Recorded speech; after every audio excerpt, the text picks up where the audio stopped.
Chers amis, bonsoir. Tout d'abord, je voudrais, au nom de toute la commission franco-allemande, vous présenter nos meilleurs vœux de bonne année, même si cette année a commencé de façon un peu difficile pour la nation. Nous sommes bien entendu tout autant préoccupés, notamment dans les relations franco-allemandes, par une question qui est une question certes française, mais qui est aussi une question bilatérale et une question européenne. Je voudrais aussi vous saluer aujourd'hui dans un jour un peu particulier, puisque c'est le 22 janvier, qui est un jour anniversaire, le jour anniversaire des journées franco-allemandes, tel que lors du 40e anniversaire du traité de l'Élysée, il en a été ainsi décidé entre nos deux pays de marquer le 22 janvier, donc ce n'est pas un hasard, si nous avons choisi de constituer cette soirée d'études sur les litiges dans le droit de la famille, et plus particulièrement concernant la protection des enfants, dans les relations franco-allemandes. Alors, j'ai le plaisir d'accueillir ce soir Monsieur le député Le Borgne. Je vous remercie d'avoir accepté de venir introduire ce petit séminaire d'études que nous proposons ce soir. La commission franco-allemande du barreau de Paris est une commission qui s'inscrit dans la commission internationale du barreau. Le barreau, sous la guidance de ses différents bâtonniers et bâtonniers successifs, a une politique internationale qu'il entend développer de façon aussi large que possible pour marquer la présence de la pensée juridique française à travers le monde. La commission franco-allemande est une des commissions, mais c'est aussi une commission très active. Elle est composée d'un bureau dont je salue ici le secrétaire, Thierry Hublot, vice-président, M. Karl-Heinz Belz, qui est ici présent, vice-présidente Catherine Starry, qui est excusée d'un empêchement de dernière minute, et Christian Klein, qui est en déplacement en Allemagne ce jour. Nous organisons dans l'année, tous les 2 mois, des soirées d'études où viennent des juristes d'entreprise, des professeurs d'université, et nous avons donc pour la première fois, si je peux dire, l'honneur d'accueillir une personnalité du monde politique. Et c'est une première, nous nous en réjouissons beaucoup de pouvoir montrer que par là, nous dépassons un peu plus le champ habituel de nos conférences. Le sujet de ce soir, comme je le disais brièvement, est consacré au droit de garde, et plus particulièrement les litiges relatifs à ce droit de garde dans les relations franco-allemandes. Vous introduirez le sujet de votre poste, si je peux dire, d'observation. Et ensuite, nous aurons les propos techniques, si je peux dire, des 2 inspiratrices autour de Thierry Hublot qui vont porter le sujet sur le plan plus technique et à travers l'expérience pratique qui est la leur. D'abord, notre confrère Margot Felgenträger, qui est avocat ici à Paris, de nationalité allemande et également avocate, et qui nous présentera l'appréciation de l'intérêt de l'enfant dans les affaires d'enlèvement. Et enfin, également en deuxième partie, Silke Regnier, qui est elle-même Rechtsanwältin et également avocat au barreau de Paris, et qui nous examinera la question de l'intérêt de l'enfant par rapport à la Convention internationale sur les droits de l'enfant, le règlement Bruxelles II bis. Alors, avant de donner la parole à Monsieur le député, je voudrais dire combien je suis heureux d'avoir à mes côtés un militant européen convaincu, de par votre parcours et de par votre parcours d'études, parce qu'il n'est pas commun, je pense, d'avoir à la représentation nationale française une personnalité qui a eu un parcours universitaire et qui est marqué par la pensée européenne. Monsieur Le Borgne est un diplômé du Collège de Bruges, et pour ceux qui connaissent la formation européenne, le Collège de Bruges, c'est une maison à laquelle même moi je n'ai pas eu la capacité d'entrer, et donc je crois que cela n'a que plus de mérite pour monsieur le député que de savoir qu'aujourd'hui, de ce parcours, il en retire certainement un enseignement personnel qui lui a permis aussi de briguer ce mandat de représentant des Français à l'étranger avec les problèmes qui leur sont spécifiques. Vous êtes juriste du Collège de Bruges, mais également, bien sûr, juriste de formation française, et c'est donc avec plaisir qu'on vous accueille dans une commission juridique du barreau de Paris.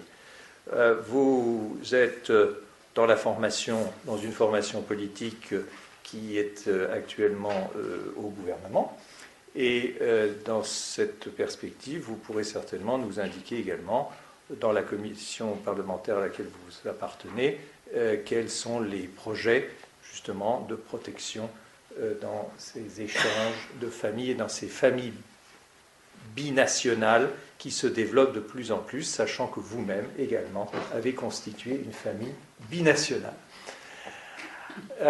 Donc c'est sur ces propos que je vous cède la parole, monsieur le député, pour vous permettre d'introduire notre propos de ce soir. Nous sommes assez germanisants dans nos habitudes. C'est pour ça que j'ai souhaité commencer à l'heure. Et nous envisagerons, avec les intervenants qui suivent, de terminer nos travaux à 8h30.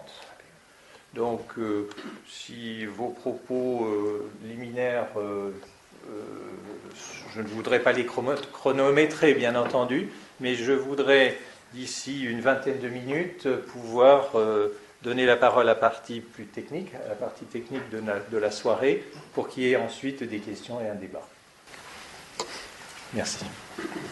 Merci, Maître Roth. Je suis honoré de me trouver ici parmi vous, dans cette maison, auprès de nombreux avocats. J'étais surpris d'entendre que je serais, j'emploie le conditionnel, le premier parlementaire à venir vous voir à la commission. J'espère qu'il y en aura d'autres, je ne sais pas, je vais essayer de ne pas vous décevoir. Je suis un député d'un type relativement récent, parlementaire des Français établis hors de France. Il en existait au Sénat depuis longtemps, mais il n'en existait pas à l'Assemblée nationale jusqu'à la modification constitutionnelle de 2008 qui a permis aux élections législatives de 2012 de pourvoir à l'élection de 11 personnes dans 11 circonscriptions créées hors de France. Je me suis présenté dans la circonscription d'Europe centrale qui compte l'Allemagne et 15 autres pays, et j'y ai été élu. C'est une circonscription qui m'était familière puisque j'y ai longtemps travaillé comme juriste d'entreprise, du côté de Mayence et aussi du côté de Francfort, mais l'autre Francfort, Francfort-sur-Oder, en face de la Pologne. La société pour laquelle je travaillais fabriquait des panneaux solaires. Le siège de l'entreprise était en face du Rhin et l'usine se trouvait à Francfort-sur-Oder. Puis après mon élection, je m'étais attaché au Rhin. Je m'étais attaché suffisamment à l'Allemagne pour souhaiter y installer, comme n'importe quel parlementaire de province, ma permanence, laquelle se trouve aujourd'hui face au Rhin, mais plus à Mayence, à Cologne, à proximité de la gare. Tout ça pour vous dire que le député que je suis fonctionne à l'identique de la plupart des députés métropolitains. Je suis dans ma circonscription toutes les semaines. J'essaie autant que faire se peut d'être à Cologne toutes les semaines. Et quand j'y suis pas, ça veut dire que je suis ailleurs en Allemagne ou dans l'un des 15 autres États. Je pense être un député à l'égal du candidat que j'ai été, travaillant sur 3-4 priorités maximales, afin de ne pas me disperser et surtout d'être le plus en phase possible avec les compatriotes vivant en Europe centrale. Et l'une des 3-4 priorités que j'avais dégagées au moment de mon élection, et qui reste depuis la ligne directrice de l'exécution de mon mandat, c'est le besoin urgent de l'élaboration d'un droit européen de la famille. Et je l'avais senti en particulier sur les conflits d'autorité parentale touchant, entre autres, la France et l'Allemagne. Je me place beaucoup moins aujourd'hui dans la situation que celle qui existait avant l'adoption du règlement de Bruxelles II bis. C'est-à-dire, je suis beaucoup moins sur les déplacements illicites d'enfants que je ne suis sur les différences existantes à la fois en droit et aussi en perception entre nos deux pays, sur ce qu'il convient de faire en termes d'intérêt de l'enfant, d'exécution de l'intérêt de l'enfant, au moment de la dissolution d'un couple, que ce couple ait été marié ou non. Je veux simplement rappeler que chaque année, ce sont des milliers de couples franco-allemands qui se marient, mais la proportion de divorces dans les couples franco-allemands est à l'identique de la proportion de divorces dans la population, pas loin de 50%. Et dans 3 divorces sur 4, il y a des enfants. Ce que j'ai observé depuis toutes mes années allemandes, c'est la difficulté, et je prends des mots, je l'espère, pas offensants, pour la difficulté pour celle ou celui dans l'ex-couple qui n'est pas allemand lorsque la séparation intervient en Allemagne, à faire reconnaître ses droits de père ou de mère, à conserver un lien réel avec l'enfant ou les enfants, et surtout à faire venir l'enfant ou les enfants dans cette partie de l'Europe où il ou elle peut être originaire ou éventuellement souhaiter s'installer. J'ai le sentiment que l'intérêt supérieur de l'enfant, certes défini en droit international, mais interprété différemment, en Allemagne, est compris comme étant la nécessité pour l'enfant de résider sur le territoire allemand, quelles que soient parfois les circonstances difficiles qui y président, parfois même jusqu'à l'absurde de se retrouver à proximité de son parent allemand qui aurait pu l'enlever. Il n'y a pas dans la conception allemande telle que je l'aperçois à ce jour de ces drames-là une extension du principe de continuité territoriale dans la gestion du rapport à l'enfant qui dépasse une frontière. La continuité territoriale s'arrête au Rhin. Et ce que je vous dis là, c'est un germanophile total qui vous le dit. Je me garde, et c'est pour ça que c'est si difficile, de tout argument qui pourrait être perçu comme germanophobe. Loin de moi, hein, cette idée-là ou cette tentation-là. Et j'ai la conviction, pour le coup, à l'expérience, que les différences grandes qui existent entre Français et Allemands dans le domaine du droit de la famille, dans le domaine de la perception du droit de la famille, y compris même dans une certaine forme d'histoire qui conditionne l'élaboration du droit de la famille, conduit à toutes ces misères que le Quai d'Orsay recense plus ou moins au nombre de 11 ou 12 et que moi je vois par centaines dans ma circonscription. Il y a comme un hiatus entre ce que le Quai d'Orsay et par extension le gouvernement français pense, quantitativement, 11 à 12 cas, toujours les mêmes, un peu considérés comme des parents légèrement excités, médiatisant leurs affaires. La perception est celle-là. Je ne suis pas en train de dire que c'est le cas. Et ce que je vois en circonscription, où viennent dans mes permanences des personnes qui ne se sont jamais fait connaître du Quai d'Orsay, souvent parce qu'elles étaient à des centaines de kilomètres des services publics, consulaires, et quand bien même elles auraient été à une distance raisonnable des services publics, elles sont dans un tel état de déconstruction personnelle qu'elles sont strictement incapables d'aligner 3 mots face à des diplomates et qu'elles préfèrent les aligner face à un élu. Et depuis 2 ans et demi que j'exerce ce mandat, je me suis donné l'objectif à la fois d'éveiller l'attention des autorités françaises, mais aussi allemandes, et surtout de trouver la solution. J'ai vu 13 ministres individuellement, 10 français, 3 allemands. Des ministres français, celui qui a le mieux réagi, c'est finalement celui qui était le Premier ministre, Jean-Marc Ayrault. À la fois parce que nous avions eu l'occasion ensemble d'en parler dans un vol qui nous menait de Paris à Berlin, un petit avion, on a le temps de beaucoup parler, et aussi parce que je m'adressais à quelqu'un qui connaissait l'Allemagne. Les autres m'ont écouté poliment, ont pris des tas de notes, parfois m'ont exposé immédiatement le fait qu'il y avait 11 ou 12 cas et que je m'excitais pour pas grand-chose, d'autres n'avaient rien à me dire parce qu'ils ne comprenaient rien du tout au sujet. Et je ne les blâme pas parce que je crois qu'il faut être tellement le nez dans le guidon de la réalité franco-allemande pour le percevoir. Les ministres allemands que j'ai rencontrés ont été dans l'ordre Michael Link, qui était le ministre des Affaires européennes de la précédente coalition, Manuela Schwesig, qui est l'actuel ministre de la Famille et que j'avais rencontré à l'époque où elle était ministre régionale des Affaires sociales à Schwerin, et Michael Roth, qui est l'actuel ministre, successeur de Michael Link, aux Affaires européennes. Tous les trois m'ont gentiment reçu, m'ont écouté,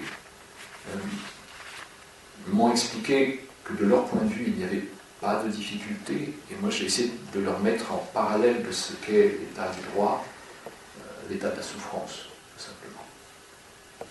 Et au bout de 2 ans et demi, en ayant vu Jean-Marc Ayrault aller le plus loin possible à ce jour, c'est-à-dire une prise de position publique devant les Français de Berlin réunis à l'ambassade de France, où il a dit pour la première et seule fois qu'il existait un conflit franco-allemand potentiel en matière d'autorité parentale et qu'il était nécessaire de le traiter, aucun autre ministre n'a pris position publiquement, et au demeurant, après avoir été heureux 48 heures en entendu Jean-Marc Ayrault, je suis arrivé à la conclusion que rien ne serait fait, parce qu'en effet, rien n'est arrivé.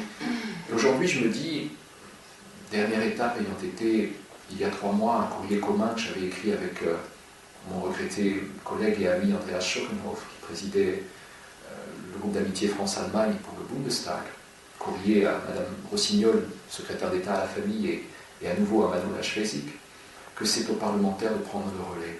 Après tout, ce sont eux les législateurs. Une bonne part de ce qui se passe relève du domaine de la loi. Et j'ai suggéré, y compris même au président Bartolone à l'Assemblée nationale, que soit mis en place, sui generis, puisque le règlement de l'Assemblée, pas plus que celui du Bundestag ne le prévoit, une commission franco-allemande composée de 2 députés français, de 2 députés allemands, représentant chacun la majorité et l'opposition, hommes et femmes, ayant en commun simplement d'avoir au moins une connaissance passive de la langue de l'autre, si ce n'est même active, afin de pouvoir échanger et travailler sans interprète de manière informelle. Avec pour mission d'inventorier toutes les raisons pour lesquelles ces drames existent, et il y en a plusieurs, d'inventorier le nombre, si tant est qu'on puisse imaginer à quel ordre il est, de couples touchés par ces drames, et surtout de proposer des solutions en termes d'évolution législative, voire même de politique familiale, permettant à la fois de traiter les cas en cours, mais surtout de prévenir d'autres cas. À ce jour, mais je parle maintenant à proximité d'une réunion entre le président Lamert et le président Bartolone, qui se tiendra à Paris le 2 février, je n'ai pas eu de réponse positive, puisqu'on m'a expliqué que ça n'était pas la tradition. À un moment, les traditions se balayent. On ne peut pas se réfugier de manière opportuniste derrière l'état du droit pour ne rien faire.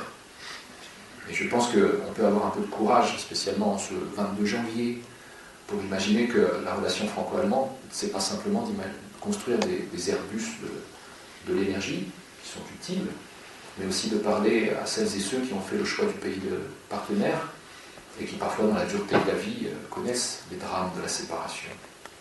Les franco-allemands, c'est quand même un demi-million de personnes. Et ce sont aujourd'hui les petits-fils du traité de l'Élysée. Et on se doit à eux. En tout cas, moi, comme parlementaire, je me dois à eux. Et donc, j'attends du président Bartolone et du président Lamert, le 2 février, une réponse.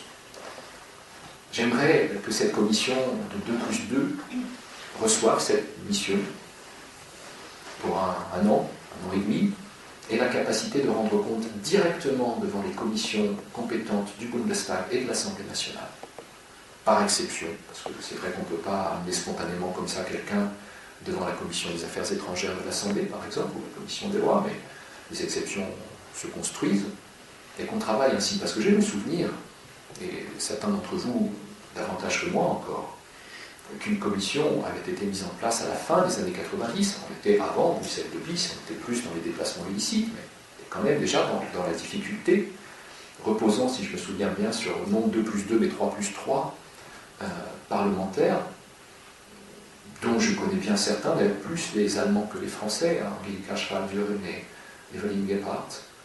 Je connaissais aussi Xavier de Villepin et Hermange Berès, bien sûr, qui ont travaillé sur une difficulté qui allait amener à Bruxelles de bis, mais qui ont eu un diagnostic qui était sain. Et je pense qu'on peut travailler de manière souple, et là où les autorités nationales, les administrations, pour diverses raisons, pas forcément toujours les plus honorables, le manque de courage politique, malheureusement, est large. Là où les autorités administratives n'interviennent pas, les parlementaires nationaux, dans leur liberté, les risques qu'ils prennent, peuvent faire des propositions. En parallèle, siégeant à l'Assemblée parlementaire du Conseil de l'Europe, découragé à un certain stade, c'était au moment de l'été dernier, par l'inertie que je ressentais, j'ai déposé une motion conduisant à la désignation d'un rapporteur sur les conflits d'autorité parentale à l'échelle européenne. Bien sûr, j'avais la dimension franco-allemande en tête, mais je ne voulais pas amener le sujet franco-allemand stricto sensu face à 47 États membres. Et donc j'ai voulu élargir. J'ai collecté le nombre de signatures qu'il fallait. Il en fallait 20, j'en ai eu 33, pour que la proposition de rapport soit acceptée. Elle l'a été.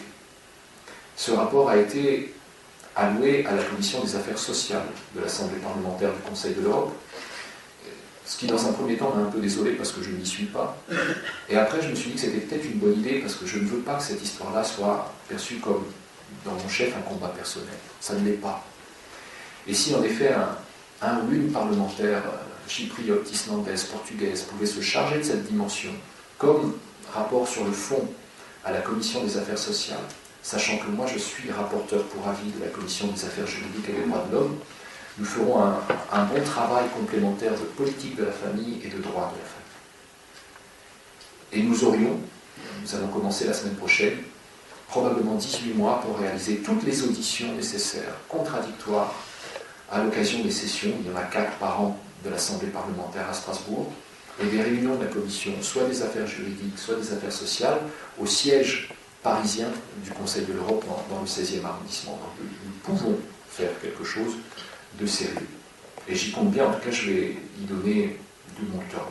Je voudrais conclure, Monsieur le Président, avec peut-être une sorte de réflexion prospective.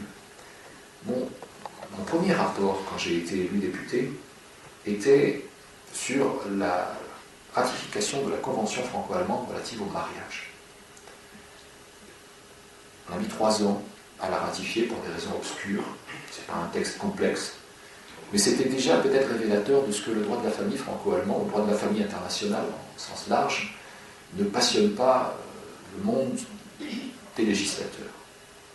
Je me suis battu, siégeant dans ma première année de mandat à la Commission des lois, pour que ça arrive vite, devant l'Assemblée nationale, et que ce ne soit pas qu'un sujet diplomatique.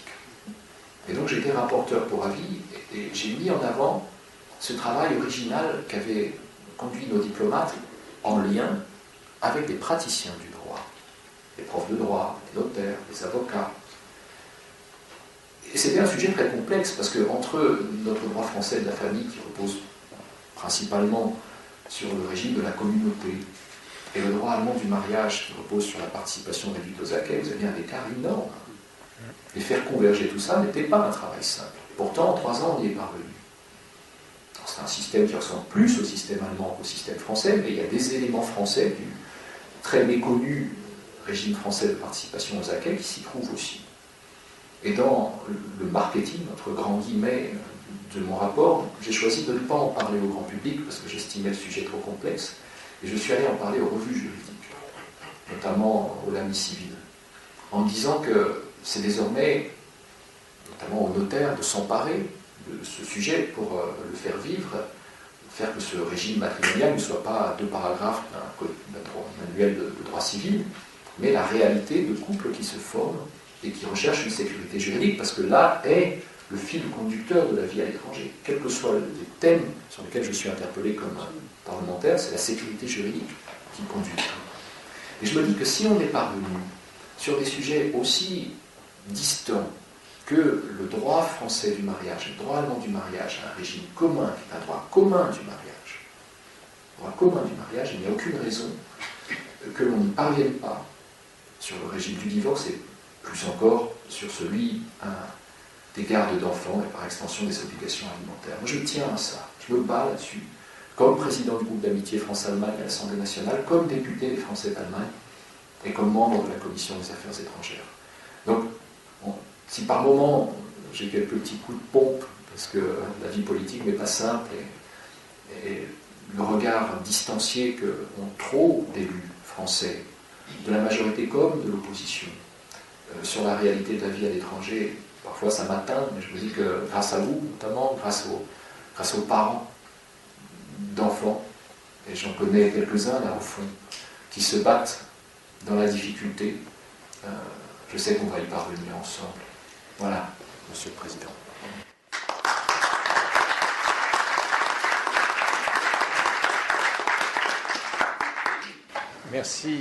Merci bien pour cette introduction très passionnante et passionnée, je dirais également, sur cette problématique que vous semblez maîtriser de façon dense et qui me surprend parce qu'elle dénote un engagement vraiment senti et où on sent le député proche de ses électeurs et proche de ses mandants, si on peut dire. Donc on reviendra là-dessus peut-être après, dans l'espace de débat qu'on va avoir, mais parce que je pense que l'introduction politique, ou disons de la vision de celui qui est l'interlocuteur pour beaucoup de gens des pouvoirs publics, ne doit pas être déconnecté de la partie technique. Et je ne voudrais pas qu'il y ait trop de questions qui fusent tout de suite, parce que je pense que tout le monde brûle d'envie de vous poser des questions, etc. Mais je voudrais d'abord avoir également les propos techniques sur la question, avant qu'on donne la possibilité à tout le monde de s'exprimer. Je fais juste un petit interlude parce que les séances de la commission font partie du programme de formation permanente des avocats. Et nous tenons un répertoire pour faire ce qu'on appelle le compte d'heures. C'est pas du compte pénibilité, hein, mais c'est le compte d'heures. Et donc, voilà, je fais circuler la fiche de présence habituelle. Je demande donc à Margot Felgenträger et puis peut-être tout de suite aussi à Sylvie Remigui de venir s'installer ici. S'il vous plaît, peut-être Margot, vous vous installez là à mon côté et Sylvain peut-être à la droite de Monsieur Leborn. Voilà. Alors, pour le micro, grüne Taste. Voilà. Margot, je vous suggère de peut-être vous présenter d'abord, avant de rentrer dans le vif du sujet, dire un peu qui vous êtes, depuis combien d'années vous exercez dans ce champ, et puis ensuite de démarrer. Voilà. Hein? Ce qui est extrêmement technique. Bonsoir. Voilà. Je m'appelle Margot Felgenträger, je suis allemande, ça a déjà été dit. Je vis en France depuis 45 ans, où j'exerce le métier d'avocat depuis 30 ans. En effet, j'ai fait toutes mes études de droit dans le Liechtenstein en France. Quand je suis venue, j'avais le background pour être avocat d'affaires, d'autant plus que j'ai évolué auparavant en Allemagne et grâce à une formation que j'ai reçue dans ce pays, et une très bonne expérience de la banque. Par la suite, j'ai travaillé un peu dans l'industrie. Donc, au moment où je me suis inscrite au barreau de Paris, il y a 30 ans, j'avais le background pour être avocat d'affaires.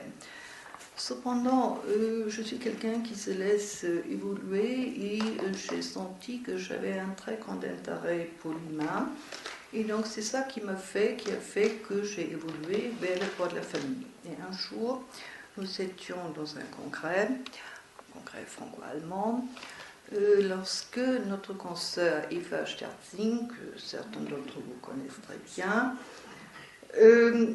se plaignait d'être fatiguée du contentieux familial. Et je lui ai dit, ah, consoeur, j'aimerais tellement m'en occuper. Et donc, du jour au lendemain, ma vie a changé. Ma vie professionnelle a changé et je suis devenue l'avocat en quelque sorte de confiance du consulat d'Allemagne. Et tout de suite, j'ai eu les cas les plus importants, les plus durs. Et je me souviens, une de mes premières affaires, c'est une affaire d'enlèvement d'enfants. À l'époque, effectivement, on n'avait pas encore le règlement procédure bis. À l'époque, les magistrats n'étaient pas spécialisés en la matière, comme c'est le cas aujourd'hui. Ma vie était dure, de plaider Trandalicht devant les magistrats qui me connaissaient très contentieux et d'avoir en face de moi les pitbulls. Donc, très rapidement, je me suis abîmée. Oui, je me suis abîmée parce que j'ai abîmé mon diaphragme, j'ai du mal à respirer, ce qui fait que dans certaines occasions, j'ai un doute de langage. Vous vous êtes peut-être rendu compte? Non. Donc, j'ai de la chance, Trandalicht im Klein, il me faut le moindre stress pour avoir un toc de langage, ce qui est extrêmement désagréable. J'ai une excellente compétence et de temps en temps, effectivement, à cause de ce toc de langage, Trandalicht im Klein, ma vie devient difficile parce qu'effectivement, ça peut m'aider, ça peut m'arriver à n'importe quel moment et notamment aussi pendant les plaidoiries. Donc, merci. C'était une excellente idée. Il m'a donné la possibilité de me présenter parce que ça me permettra de rentrer plus facilement dans le vif du sujet. En effet, j'ai prévu, Trandalicht im Klein, de vous parler un peu des textes qui fondent les déplacements et rétentions illicites d'enfants avant d'arriver à la jurisprudence franco-allemande ou française et allemande, car c'est à travers de la jurisprudence qu'il m'est possible de répondre à la question de savoir est-ce que la notion de l'intérêt de l'enfant est appréciée différemment par les juridictions allemandes et les juridictions françaises. Les textes qui fondent les déplacements et rétentions illicites d'enfants sont d'abord la Convention de la Haye du 25 octobre 1980 sur les aspects civils en matière d'enlèvement d'enfants international, convention qui est le texte de référence en la matière. Puis, en ce qui concerne les déplacements et rétentions illicites d'enfants au sein de l'Union européenne, c'est le règlement procédure bis de la compétence, la reconnaissance et l'exécution des décisions en matière de démariage et de responsabilité parentale qui complète les dispositions de la Convention internationale en les renforçant.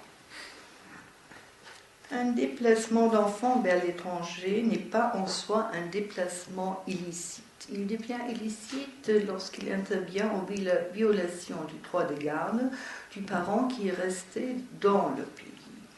Et donc, c'est ce pays, le droit de ce pays, qui détermine si le parent victime, si on peut dire, est investi du droit de garde, parce qu'on sait qu'il y a des législations où, lorsque le couple n'est pas marié, le droit de garde appartient exclusivement à la mère. On peut aussi avoir des décisions qui ont accordé justement l'exclusivité de ce droit à la mère ou des décisions qui ont fixé Trandalicht im Klein la résidence Trandalicht im Klein chez l'un ou chez l'autre. Dans ce cas-là, effectivement, on ne peut pas arguer d'un déplacement illicite d'enfant. Et la notion de l'intérêt de l'enfant n'est pas spécialement mentionnée dans le texte. Cependant, elle est sous-jacente. Et le but de cette convention internationale, c'est de faire cesser une voie de fait que constitue un déplacement illicite par le retour de l'enfant dans le pays de sa résidence habituelle. Et la Convention insiste que ce retour Klein dans l'état de la résidence habituelle de l'enfant avant son déplacement illicite se fait Klein rapidement. En effet, la Convention internationale parle d'un bref délai, 6 semaines à côté de la saisine de la juridiction. Cessation de voie de fait par le retour immédiat Klein de l'enfant. Donc on voit que l'intérêt de l'enfant est en relation directe avec l'acte de retour. Le juge, à partir du moment où il constate que le déplacement illicite ou la rétention illicite est constituée, doit immédiatement ordonner le retour de l'enfant dans son pays habituel si la demande a été faite dans une année, et si la demande a été faite au-delà, il doit malgré tout voir si, en principe aussi, Klein ordonner le retour, sauf à démontrer que l'enfant Klein s'est intégré dans l'état de refuge. Donc on voit très bien que la rapidité Klein avec laquelle les procédures doivent être menées a une incidence sur l'intérêt de l'enfant, parce que la Convention de La Haye veut éviter que l'enfant s'intègre dans son nouvel environnement et par le retour soit arraché de cet environnement pour être obligé de s'intégrer dans un autre environnement. Le principe est le retour immédiat de l'enfant dans le pays de sa résidence habituelle, sauf exception prévue à l'article 13 de cette Convention internationale. Je vais les passer en revue rapidement. En effet, le retour peut être rejeté si le requérant n'avait pas effectivement exercé son droit à l'époque du déplacement ou avait consenti ou acquiescé postérieurement, ou s'il existe un risque grave que le retour de l'enfant ne l'expose à un danger physique ou psychique, ou de toute autre manière ne le place dans une situation intolérable. Et c'est cette exception que je viens de vous lire, risque grave et situation intolérable. Klein, c'est dans cette exception que l'intérêt de l'enfant retrouve toute sa portée. En effet, Klein, les juges Klein, au moment où ils sont tenus Klein d'appliquer Klein cette exception, doivent le faire Klein dans l'intérêt supérieur de l'enfant. Il y a encore un dernier critère qui concerne le non-retour, c'est l'opposition de l'enfant. Le règlement procédure bis améliore considérablement la protection de l'enfant illicitement déplacé.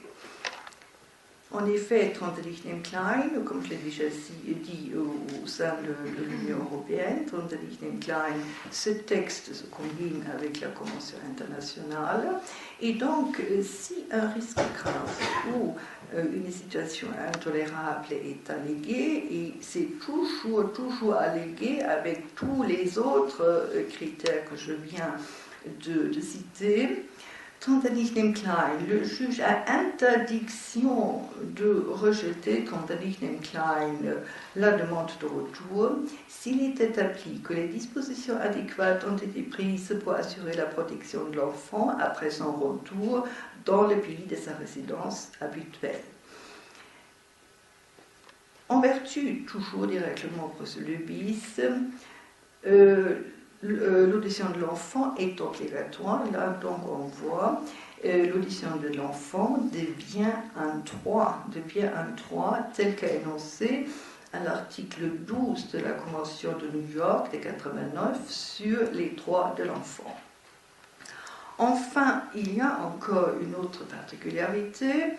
Klein, en vertu toujours du règlement, bien sûr, et de son article 10, le juge de la résidence habituelle de l'enfant reste compétent pour Trentelichnem Klein statuer sur les droits parentaux, donc même si l'enfant Trentelichnem Klein n'est plus dans son pays. Si ce juge du fond fixe la résidence habituelle de l'enfant chez les parents victimes, et si le juge de l'autre État rejette la demande de retour de l'enfant, la décision du juge du fond s'impose et l'enfant doit revenir dans l'état de sa résidence habituelle. Donc on voit un peu la grande amélioration Trentelichnem Klein qu'apporte le règlement Bruxelles bis qui est entré en vigueur le 1er mars 2005. Donc effectivement, ce sont ces dispositions qui s'appliquent entre la France et l'Allemagne.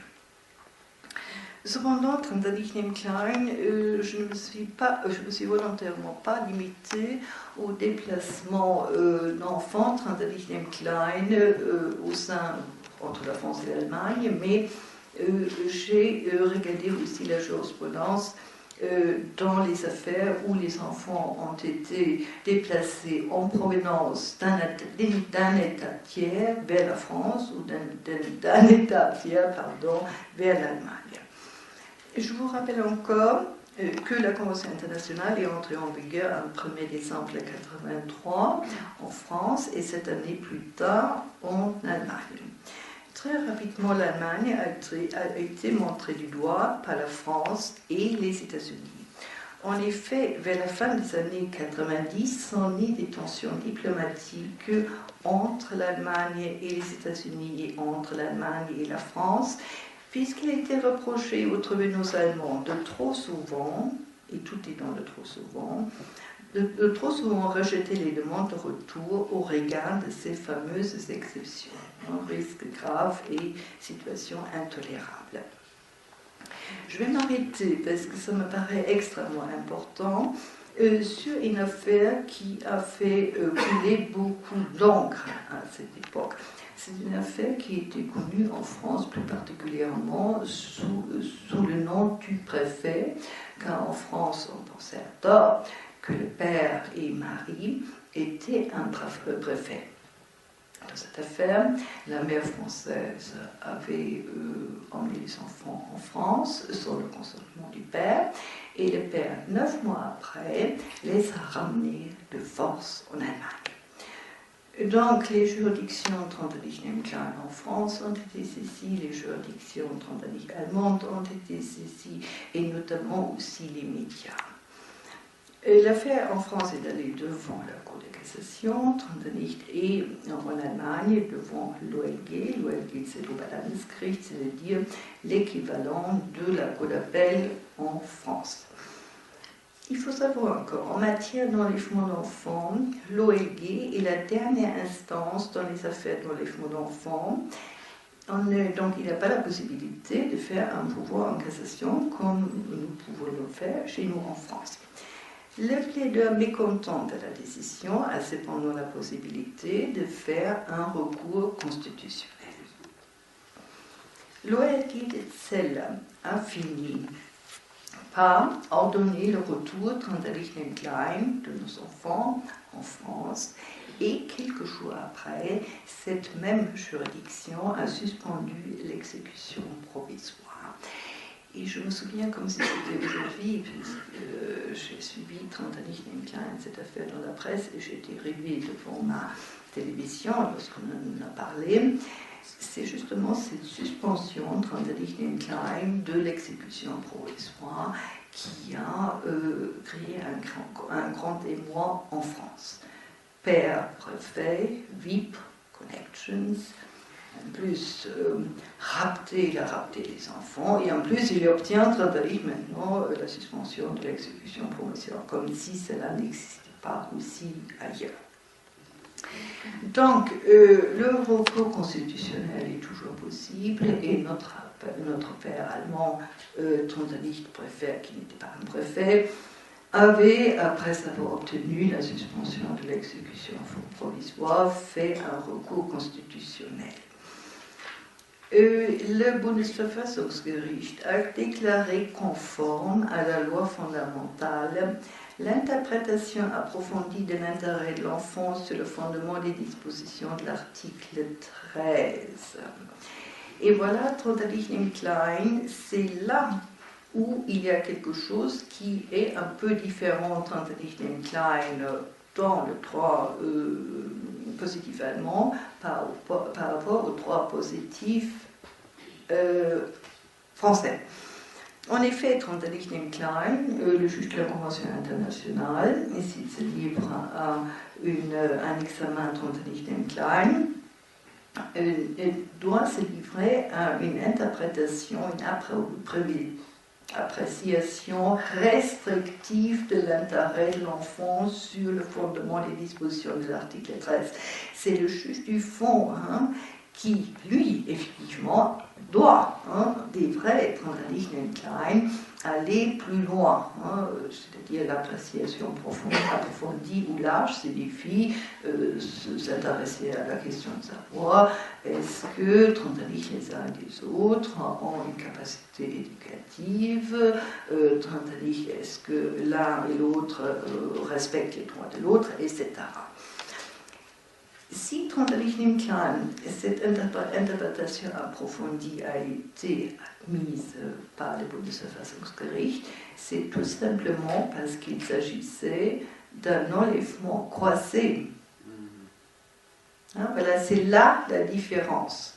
Parce qu'en principe, il a un enlèvement, Trotterlichen Klein, mais il n'a pas un contre-enlèvement. Mais toujours est-il, Trotterlichen Klein, il faut retenir que les enfants Trotterlichen Klein sont rentrés en France, l'affaire a été extrêmement médiatisée. Et encore un dernier mot. À cette époque, les juridictions françaises étaient exclusivement compétentes pour prononcer le divorce en vertu du privilège de juridiction des articles 14 et 15. Ça, c'était Trotterlichen Klein, une disposition Trotterlichen Klein discriminatoire par rapport aux non-français, car Trotterlichen Klein, effectivement, notre épouse française, dès qu'elle était arrivée en France avec les enfants, elle a tout de suite saisi le juge français qui était tout de suite internationalement compétent en vertu de l'article 14. Et lorsque une juridiction était, ou le juge français, Trotterlichen était internationalement compétent en vertu de l'article 14, les enfants étaient dans le même paquet. Donc ça, il faut le voir aussi. Mais il se peut que Trotterlichen Klein, que le juge du fond saisisse, il est compétent, et à l'époque Trotterlichen, il était compétent. Pouvait Trotterlichen avant Trotterlichen la demande de retour, Trotterlichen Klein, avant, oui c'est ça, déjà fixé les droits parentaux. Donc ça c'était un problème qui s'est greffé encore, Trotterlichen Klein, sur notre problème. Voilà, c'est clos, c'était hier, mais il m'a paru extrêmement important d'en dire un mot. À cette même époque, Trotterlichen Klein, et là je réponds un peu à la préoccupation Trotterlichen Klein de monsieur le député, déjà à cette même époque, la fin de l'année des années 90, les Trotterlichen Klein, les tribunaux allemands ont fait les choses dans les règles de l'art, c'est-à-dire se sont livrés Trotterlichen Klein à une interprétation restrictive des exceptions et Trotterlichen Klein ont retourné Trotterlichen Klein les enfants dans leur pays, dans l'état de leur résidence habituelle avant leur déplacement. J'ai notamment Trotterlichen Klein noté une affaire germano-américaine où Trotterlichen Klein, la mère Trotterlichen Klein, avait, après le divorce aux États-Unis, la garde exclusive. Le père avait un droit de visite et d'hébergement et un droit de regard lors de la fixation de la résidence habituelle de l'enfant. En effet, dans la common law et pas dans tous les États des États-Unis, Trotterlichen Klein, en effet, le parent qui n'a pas le droit de garde peut malgré tout avoir un droit de veto. Et donc ça revient un peu comme une autorité parentale conjointe. Il a donc un droit de regard et Trotterlichen Klein, il peut Trotterlichen Klein refuser effectivement que l'enfant Trotterlichen Klein parte à l'étranger sans son consentement. Et le juge américain, Trondheim Klein, après que la mère est restée en Allemagne, a transféré le droit de garde exclusif sur le père. Et donc, Trondheim Klein, les juges allemands, le premier et l'OLG, Trondheim Klein, ont ordonné Trondheim Klein immédiatement le retour Trondheim Klein de l'enfant qui est âgé de 5 ans, Trondheim Klein, aux États-Unis, avec la motivation que les limitations des dispositions des exceptions de l'article 13 avaient pour but de garantir l'intérêt de l'enfant et que les décisions concernant les droits des parentaux rendus dans l'état de la résidence habituelle de l'enfant devaient être respectées. Donc l'Allemagne était respectueuse. Donc on ne peut pas dire qu'il y a un protectionnisme. Là, on voit bien un enfant Trondheim Klein qui avait auparavant vécu Trondheim Klein avec ses 2 parents aux États-Unis était obligé, Trondheim Klein, de retourner Trondheim Klein dans ce pays. Donc, pour qu'il y ait une homogénéité, Trondheim Klein, je suis aussi remontée Trondheim Klein pour ce qui concerne la jurisprudence française dans les années 80-90. Dans 2 arrêts, 94-95, la Cour de cassation a approuvé Trondheim Klein, le juge de fond, qui avait rejeté Trondheim Klein les demandes de retour en application des exceptions article 13. Donc c'est arrivé aussi en France. Trondheim Klein, dans les 2 affaires Trondheim Klein, les enfants étaient petits.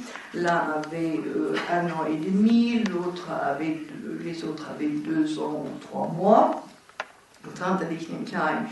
Et finalement, Trondheim Klein, la demande a été rejetée. Trondheim Klein, soit en raison du très jeune âge de l'enfant, ou Trondheim Klein, comme le disait Trondheim Klein, la Cour de cassation dans la première affaire, le danger ou la situation intolérable résulte aussi bien du nouveau changement des conditions de vie actuelles de l'enfant déplacé que des conditions nouvelles ou retrouvées dans l'état de sa résidence habituelle.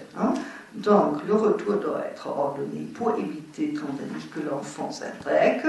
Là, Trondheim Klein, les affaires ont duré, les procédures ont duré entre 3 et 4 ans.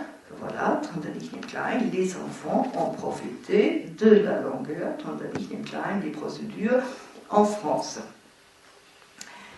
Et juste Trondheim Klein, un mot à propos de Trondheim Klein, les situations où le retour a été rejeté, la demande a été rejetée, en application d'un risque grave ou d'une situation Trondheim Klein intolérable. Et dans ces affaires Trondheim Klein, il y a une incidence psychologique parce qu'à partir du moment où un juge dit risque grave ou situation intolérable, l'autre parent, Trondheim, aura le plus grand mal, Trondheim Klein, à voir ses enfants. Parce qu'effectivement, dans les procédures qui suivent et qui suivront forcément, on lui reprochera toujours, Trondheim Klein, ce risque grave et cette situation intolérable. Et c'est cela, Trondheim Klein, qui renforce les mères, comme je le dis toujours, dans leur omnipuissance. C'est ça qui fait que Trondheim Klein, certains pères n'ont aucune chance, Trondheim Klein, de revoir leurs enfants malgré une décision de justice. Voilà, Trondheim Klein, en ce qui concerne les années 90, une émotion chasse une autre, après les émotions infligées par les Allemands. Cette fois-ci, Trondheim Klein, c'est la Cour de Strasbourg qui a mis en émoi toutes les partitions de la Convention de La Haye. En effet, le 6 juillet 2010, la Cour de Strasbourg a condamné la France pour violation de l'article 8, vie familiale. Voilà, dans les circonstances suivantes. La mère avait clandestinement quitté Israël pour la Suisse avec son fils. Le père avait déposé plainte et c'est grâce à cette plainte que l'enfant a pu être situé Trondheim Klein en Suisse. les juges inférieurs avaient refusé le retour de l'enfant en disant l'enfant serait séparé de sa mère qui refuserait de rentrer en Israël. Et donc, finalement, la Cour suprême suisse a fini par ordonner le retour en estimant que la mère ne pouvait invoquer un risque qu'elle faisait elle-même courir un enfant puisque c'est elle qui refusait de rentrer en Israël. Mère et enfant ont saisi la Cour de Strasbourg, la première chambre jugeait que la décision de retour n'était pas disproportionnée, la grande chambre n'était pas du même avis. Et donc la grande chambre dit, grosso modo, elle jugeait que seul un retour de l'enfant avec sa mère était envisageable. Une procédure pénale a été engagée contre la mère en Israël. Si la mère était incarcérée à son arrivée en Israël, l'enfant serait alors placé dans une situation difficile. La Cour n'est pas convaincue qu'il soit dans l'intérêt supérieur de l'enfant de retourner en Israël. Quant à la mère, elle subirait une ingérence disproportionnée dans son droit au respect de la vie familiale si elle était contrainte de rentrer en Israël. Donc, en conséquence, il y a violation de l'article 8 de la Convention. Dans le chef des deux récurrences et la décision ordonnant le retour du second été exécuté. Trantalichnem Klein, cette jurisprudence a pu être invoquée, Trantalichnem Klein, et a porté ses fruits, du moins jusqu'à 2013. En effet, le 26 novembre 2013, cette même Cour de Strasbourg a apporté une clarification à cette dangereuse jurisprudence rendue 3 années auparavant. Et cette fois-ci, Trantalichnem Klein, la Cour de Strasbourg dit « Les juges nationaux ne doivent en aucun cas se livrer à un examen approfondi de l'ensemble de la situation familiale. Cependant, les éléments susceptibles de constituer une exception au retour immédiat de l'enfant en application des dispositions de la Convention internationale doivent réellement être pris en considération par le juge requis dans une décision suffisamment bien motivée. Ils doivent être appréciés à la lumière de l'article 8 de la Convention européenne des droits de l'homme. » Donc on peut dire que tout est dans la motivation des décisions des juges par les juges nationaux. Ce qui m'a paru intéressant, c'est pour ça Trantalichnem Klein pour faire la transition. Je passe Trantalichnem Klein à la jurisprudence allemande, car cette même problématique s'est posée Trantalichnem Klein en Allemagne. Et Trantalichnem Klein, le Bundesverfassungsgericht a dit Trantalichnem Klein, l'application Trantalichnem Klein pour une mère de raccompagner Trantalichnem Klein, l'enfant Trantalichnem Klein, dans le pays de sa résidence habituelle, est conforme à la loi fondamentale. Donc on voit Trantalichnem Klein qu'on a affaire à deux jurisprudences diamétralement opposées. Dans la première affaire, qui remonte à 1999, la Cour dit on pouvait exiger de la mère qu'elle retourne au lieu de son ancienne résidence habituelle si l'on exigeait seulement des circonstances exceptionnellement graves pour justifier le non-retour de l'enfant sur le fondement des exceptions de l'article 13, on devait exiger de même s'agissant du parent ayant amené l'enfant. Dans la deuxième Trantalichnem Klein, affaire Trantalichnem Klein, la Cour motivait sa décision suivante. La dureté de l'interprétation de la Convention devait être acceptée par le parent enleveur comme une conséquence de son acte illicite. Donc on voit Trantalichnem Klein que la jurisprudence Trantalichnem Klein allemande s'est beaucoup durcie avec les visas Trantalichnem Klein du Bundesverfassungsgericht. En France, Trantalichnem Klein Un plaideur, Trentalichnem Klein, a obtenu Trentalichnem Klein gain de cause devant la Cour d'appel de Grenoble. Trentalichnem Klein, justement en application de la jurisprudence de 2010 de la Cour de Strasbourg. La Cour, en effet, Trentalichnem Klein, le premier juge avait Trentalichnem Klein ordonné le retour. Et la Cour a infirmé la décision. Selon la Cour, il serait dommageable pour l'enfant, compte tenu de son très jeune âge, de remettre en cause un nouvel équilibre. Son retour générait des difficultés d'organisation des relations avec sa mère, celle-ci étant enceinte et dans l'impossibilité de se déplacer à court terme, ce qui réitérait pour l'enfant un traumatisme de séparation et d'abandon.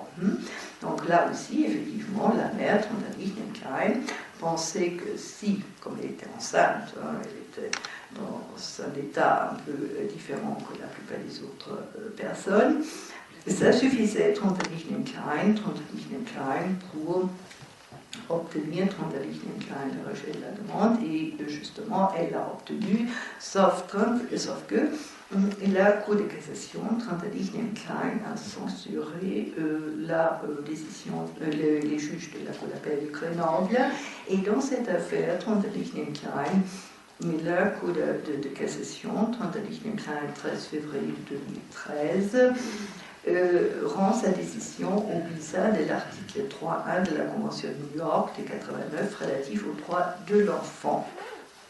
En effet, pour la Cour de cassation, les circonstances d'un refus grave doivent être appréciées en considération primordiale de l'intérêt supérieur de l'enfant.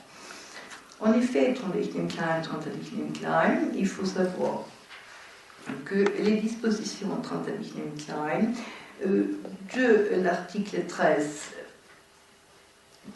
alinéa 1, donc toujours risque grave, sont interprétées Trentalichnem Klein et depuis 2005 par la Cour de cassation à l'aune des dispositions de l'article 3.1 de la Convention internationale de New York qui stipule l'intérêt de l'enfant est une considération primordiale dans toutes les procédures le concernant. Donc c'est une des deux Trentalichnem Klein dispositions de la Convention des United Nations dont la Cour de cassation admet depuis 2005 l'applicabilité directement de juridiction judiciaire. La deuxième disposition, Trentalichnem Klein, concerne l'article 12 sur l'audition de l'enfant.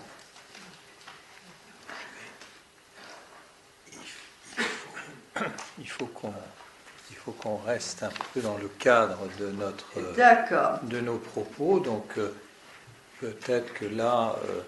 oui, ça, je ne pensais pas que, effectivement... si vous pouviez peut-être arriver à une conclusion relativement rapidement pour que Silke puisse prendre le relais et laisser à nos amis le soin de vous poser des questions. Oui, là, on voit que Trentalichnem Klein, Trentalichnem Klein, que l'intérêt de l'enfant, Trentalichnem Klein, est apprécié exactement de la même façon par les juridictions allemandes que les juridictions françaises.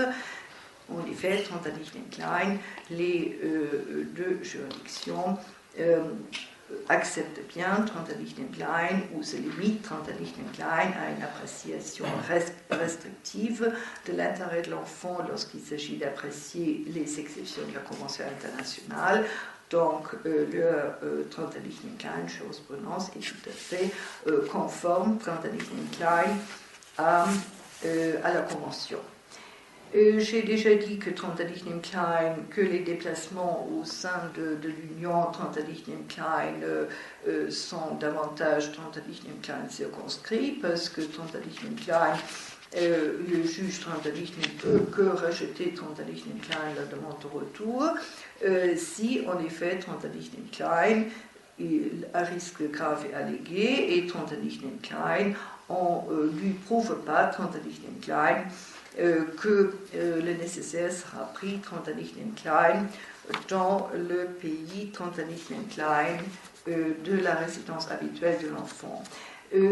Pour l'exigence Trenternich Klein, parce qu'on ne sait pas très bien ce qu'il faut fournir au juge, la Cour de cassation a admis que les informations du ministère de la Justice italienne de la prise des dispositions adéquates auprès des autorités judiciaires étaient suffisantes.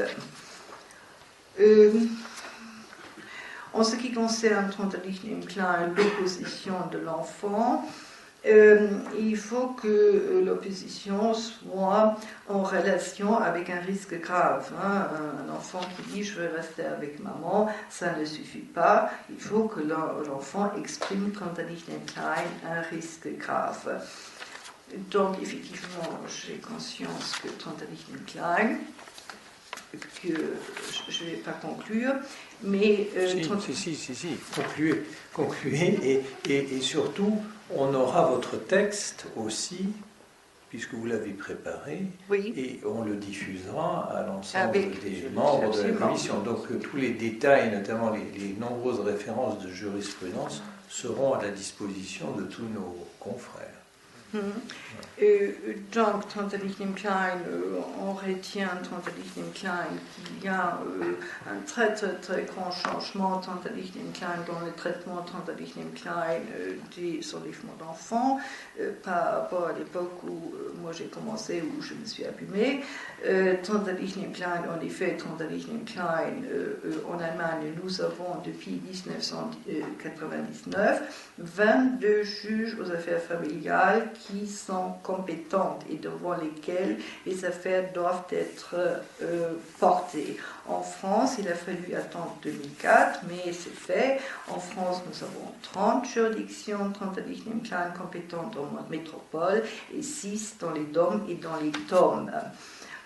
Si Trenternich Klein, l'interprétation stricte de Trenternich Klein, des exceptions Trenternich Klein est respectée, il y a cependant Trenternich Klein, un autre fléau. Trenternich Klein, c'est la longueur Trenternich Klein des procédures. Donc, selon les dernières statistiques de la Haye, la durée de la saisine de la juridiction par le procureur de la République est en moyenne de 119 jours en France contre 72 jours en Allemagne. En Allemagne, une procédure de retour prend en moyenne 120 jours si le retour est ordonné, contre 244 jours en France. En cas de retour volontaire, la durée en moyenne de la procédure en Allemagne est de 109 jours contre 89 jours en France. Donc là, la France est plus rapide que l'Allemagne. Trenternich Klein, par contre, si le retour est refusé en France, il faut compter une moyenne de 419 jours contre 232 jours en Allemagne. Voilà, je pense qu'il faut... Merci beaucoup pour ces indications très précises, parce qu'elles nous montrent en fait ce que Monsieur le député est là pour essayer de trouver cette meilleure synthèse. Réduire les délais, le nombre de juges aux affaires familiales le plus important dans un État membre que dans l'autre, toute une question de la politique des moyens. On y reviendra après. Merci Margot Felgenträger pour cette importante contribution sur ce sujet. Comme je viens de l'indiquer, vous avez préparé un texte longuement et donc il sera publié et publiable. Et donc je passe tout de suite la parole maintenant à Silke Remigui pour qu'elle nous parle du deuxième volet, c'est donc l'appréciation d'intérêt de l'enfant par le juge du fond. Voilà, alors on va naturellement un peu déborder sur la rigueur que j'avais tenté de suggérer, mais si vous pouviez quand même résumer de telle façon à ce que, disons, vers un peu après la demi, un peu après. Voilà, enfin non. Voilà. C'est-à-dire, oui, donc je ne vais pas me présenter longuement parce que ça va me manger de mon temps. Donc je suis Eucarine Julie, j'exerce la profession d'avocat en France depuis 15 ans. J'étais pendant 7 ans collaboratrice dans un cabinet qui est essentiellement spécialisé en droit du transport, donc le cabinet de notre confrère Maître Thierry Hublot. Et ensuite, je me suis mise à mon compte et progressivement j'avais de plus en plus d'affaires en droit de la famille, ce qui m'a amené à en faire une de mes activités donc, principales. Aujourd'hui, vu le peu de temps qui m'est imparti et que moi aussi j'avais préparé quelque chose d'extrêmement fouillé et assez long à exposer, je pense que je vais faire l'impasse sur la première partie de mon exposé qui portait donc sur l'appréciation de l'aide de l'enfant par le juge du fond après un enlèvement d'enfant, vu que Margot en a longuement parlé. Et je souhaite plutôt aborder avec vous une autre problématique qui est donc le déménagement international. Donc là, on se situe en amont de cette problématique, on est encore à un moment où tout est possible. On n'est pas au stade d'un enlèvement, mais là, on est au stade de demander l'autorisation au juge de pouvoir partir avec son enfant dans un autre pays. Et donc, dans un premier temps, je souhaite, puisque le député aussi en a fait allusion, je souhaite plutôt souligner les ressemblances qui existent en droit allemand et en droit français, puisque dans les deux pays, eu égard à l'article 3.1 de la Convention internationale sur les droits de l'enfant, dans les deux pays, l'aide à l'enfant figure dans de nombreux articles qui concernent les droits de la famille. Par exemple, l'article 371.5 du Code civil qui dit l'autorité parentale est un ensemble de droits et de devoirs ayant pour finalité l'intérêt de l'enfant, ce qui dit également le paragraphe 1627 du BGB, donc du Code civil allemand, qui dit l'autorité parentale appartient au père et mère sous leur propre responsabilité et il exerce dans l'intérêt de l'enfant. Donc il y a un bon nombre d'autres articles dans les deux pays, des articles où je trouvais à chaque fois son correspondant, par exemple l'article 371.2.1 du Code civil, correspond à 1671 du BGB et ainsi de suite. Donc il y a des ressemblances, même au niveau de la codification du texte. Et je dirais, et pour répondre un peu sur ce qu'a dit le député, effectivement, il n'y a pas longtemps, il existait une problématique qui, à mon sens, aujourd'hui a beaucoup moins de raisons d'exister en ce qui concerne l'autorité parentale, parce qu'il y a tout de même, déjà, il y a une appréciation différente de la jurisprudence allemande et française. En droit allemand, lorsqu'un parent veut déménager avec un enfant, il sollicite une partie de l'autorité parentale qui s'appelle le droit de choisir la résidence de l'enfant. Une fois qu'on a ce droit de choisir la résidence de l'enfant, à la limite, on peut déménager où on veut.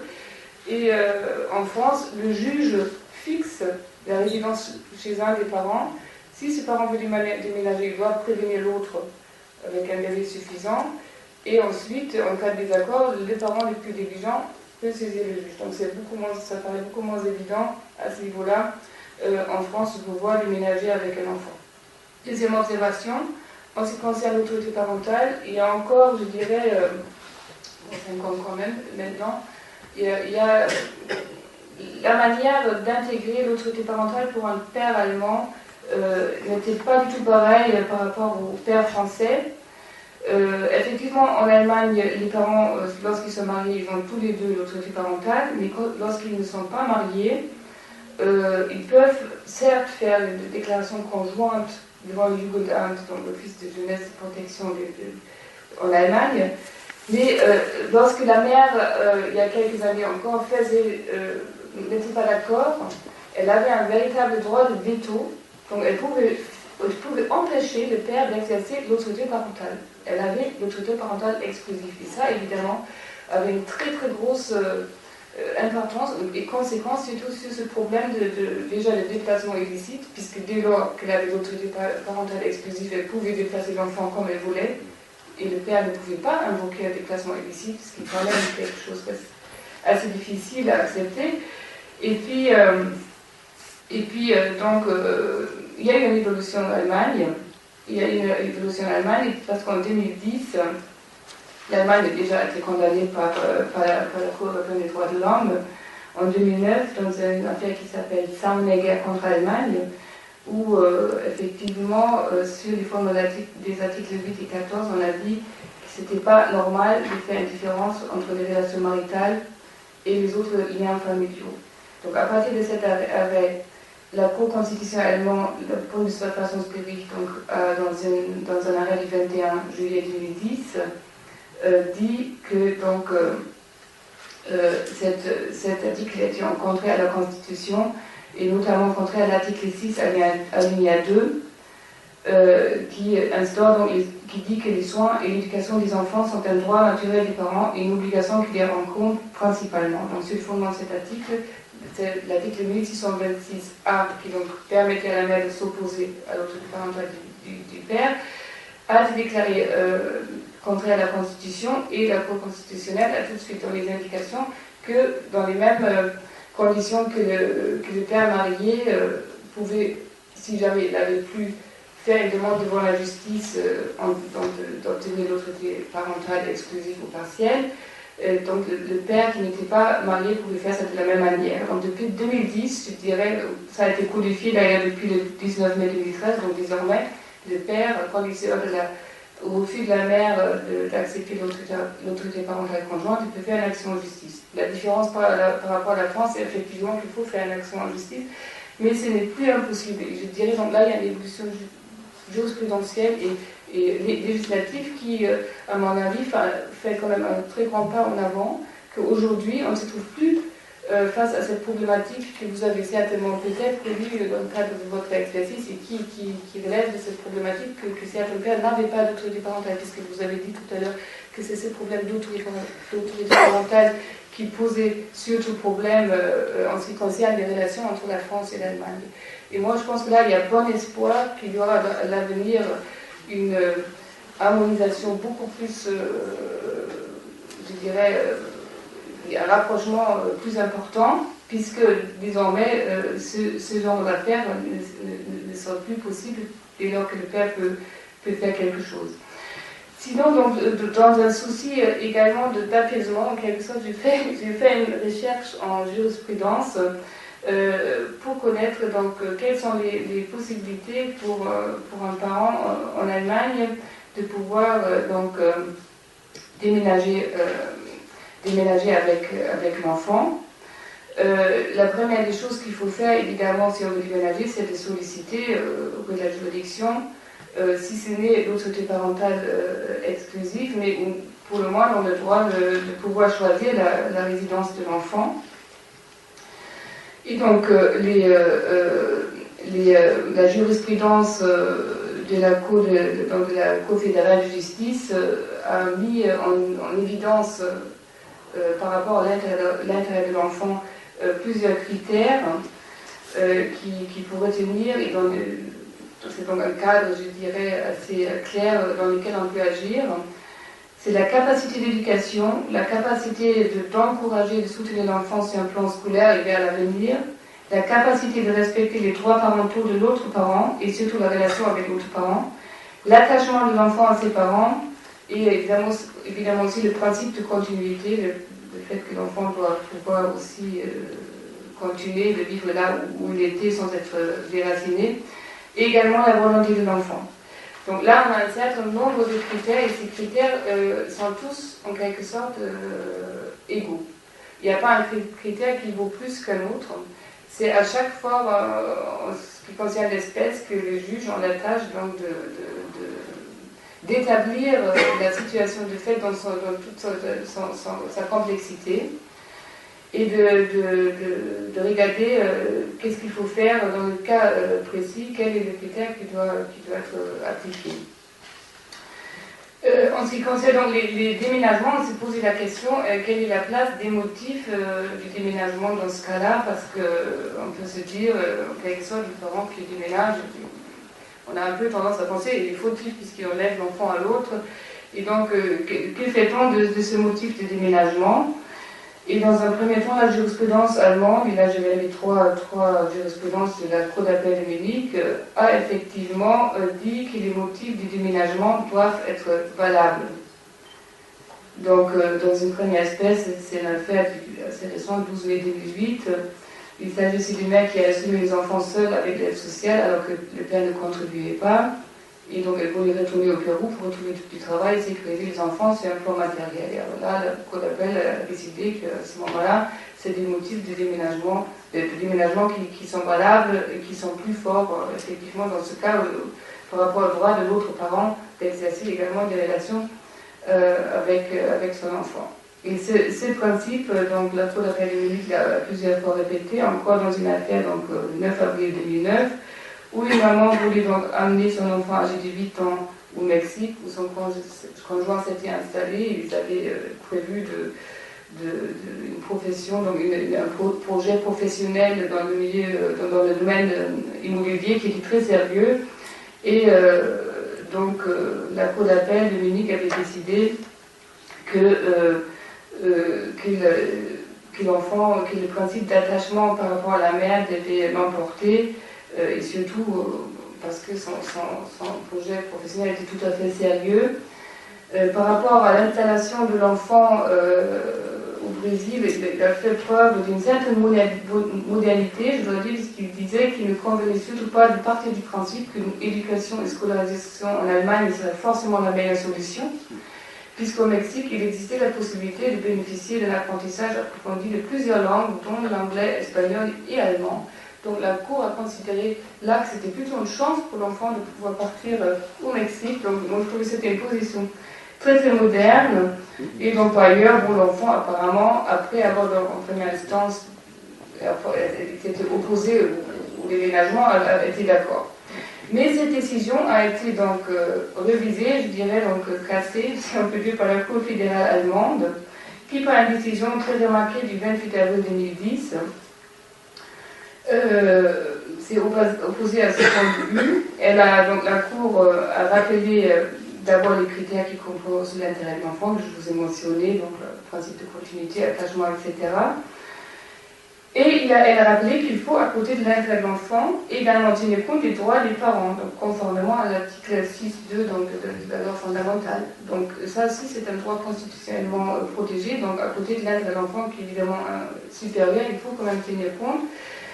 Et la Cour fédérale considère qu'en principe, les motifs qui déterminent les parents de déménager ne rentrent pas en ligne de compte. Donc elle dit en quelque sorte, vous juge du fond, vous ne vous prononcez pas en ce qui concerne les motifs du déménagement du parent. Il s'agit là, conformément à l'article 2 de la Constitution allemande, de sa liberté d'agir, de la liberté de personne, qui est un principe supérieur même au droit de l'autre parent d'exercer un droit de visite et d'hébergement. Mais il faut, et là la Cour de justice fédérale précise que la liberté de déplacement, protégée par la Constitution, du parent qui souhaite déménager, n'est concernée qu'à titre indirect. Et donc là, elle marque une rupture par rapport aux juridictions inférieures. Elle dit en quelque sorte qu'il ne faut pas opposer le droit d'un des parents d'avoir des relations régulières avec l'enfant par rapport au droit de l'autre parent de partir parce qu'il a eu la d'âge. Ce n'est pas ces deux droits-là qu'il faut s'opposer. Qu'il faut opposer. Il s'agit plutôt... on parle du principe que les parents qui veulent déménager partent vraiment, donc on ne dit pas non plus l'enfant, et ça va mieux pour l'enfant de rester en Allemagne avec la mère au lieu de partir à l'étranger. Ça non plus, ce n'est pas des paramètres qu'on doit opposer.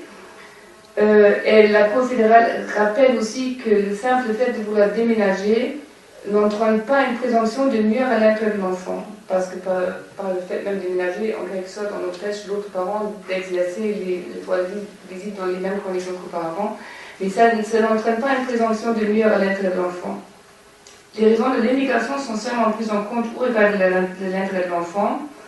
Donc la question qui se pose, c'est est-il préférable pour l'enfant d'émigrer avec les parents qui souhaitent donc déménager ou de rester dans le pays avec l'autre. Et là, il faut vraiment analyser en profondeur les deux possibilités. C'est-à-dire, on met finalement, on met en opposition, on compare les situations parentaux et la situation de l'enfant.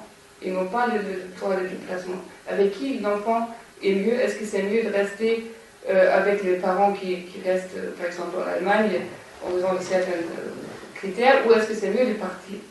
Donc ça, avec ça, la Cour fédérale a donc donné des critères, une manière de procéder extrêmement encadrée, en mentionnant les droits qui sont en jeu, donc le droit d'agir qui est indirectement touché, les droits parentaux qui sont constitutionnellement protégés mais équivalents, et par-dessus de tout ça, l'intérêt de l'enfant dont les critères sont donc connus depuis longue date. La Cour insiste aussi particulièrement sur l'importance du rôle déjà de l'audition de l'enfant, et en l'occurrence, l'enfant a été entendu en deuxième instance devant la Cour d'appel uniquement par le magistrat rapporteur et non pas par le Sénat dans son ensemble. Et en plus, il a été entendu en dehors de son Verfahrensbeistand. Le Verfahrensbeistand en droit allemand, c'est en quelque sorte le curateur de procédure pour l'enfant. C'est quelqu'un qui ça va bien au-delà de l'avocat de l'antenne des mineurs quand on est ici en France. Donc ce curateur, c'est une personne qui est désignée et qui doit rendre compte à l'enfant pendant toute le long de la procédure de ce qu'il en est, il est bien informé, il peut rencontrer les parents, et il fait un compte rendu assez important au juge. Et donc là, l'enfant a été entendu, je dirais, sans ce curateur de procédure, et donc là, la Cour de justice fédérale a dit qu'il y a une grosse faute de procédure, c'est critère de procédure, et donc pour cette raison-là, il a renvoyé le tout, et donner des consignes d'entendre l'enfant en présence du curateur de procédure, entendre les parents en vue de déterminer les attaches de l'enfant, de tenir compte de la situation de vie au Mexique, mais plus en avant, donc il fallait vraiment regarder qu'est-ce qui va se passer pour l'enfant. Et tous ces critères sont donc à prendre en compte en privilégiant la volonté et les intérêts de l'enfant. Et donc la Cour dit qu'il ne semble pas exclu de considérer qu'un transfert de l'autorité parentale au père soit pour l'enfant l'alternative à privilégier, comme c'est envisageable lorsque la relation est profonde par rapport aux deux parents. Et pour le cas où la relation avec la mère est à privilégier, il convient d'établir un droit de visite et d'hébergement obligatoire. Donc on ne s'arrête pas au stade des pourparlers des parents, comme l'avait fait la Cour, qui constatait que la mère était d'accord, qui proposait des choses, mais il n'y avait aucune fixation de droit de visite sûr et obligatoire, et la Cour a dit dans un cas comme celui-là, il faut que ce droit de visite soit établi. Donc là, je pense qu'avec cette jurisprudence, on a des critères extrêmement clairs et encadrés par la Cour de justice fédérale. Et j'ai relevé, je ne pense pas avoir tout exposé, un très grand nombre de décisions en Allemagne où tantôt on fait donc application du principe de continuité, puis attachement à la mère, et très souvent aussi la capacité des parents de tolérer le respect des droits de leurs parents. Donc dans l'ensemble, et pour faire plus court, j'ai constaté que c'est un peu les mêmes critères qu'en France. Parce qu'en France aussi, c'est le critère... Je voudrais juste indiquer que notre invité retourne encore à Bruxelles ce soir. Et donc, donc, si vous pouviez juste encore terminer par quelques mots pour que la salle puisse interroger M. Le Borgne éventuellement sur certaines questions qui lui tient à cœur. Donc voilà, je dis juste, donc voilà, je tiens à votre disposition également dans toutes ces recherches qui peuvent peut-être être utiles.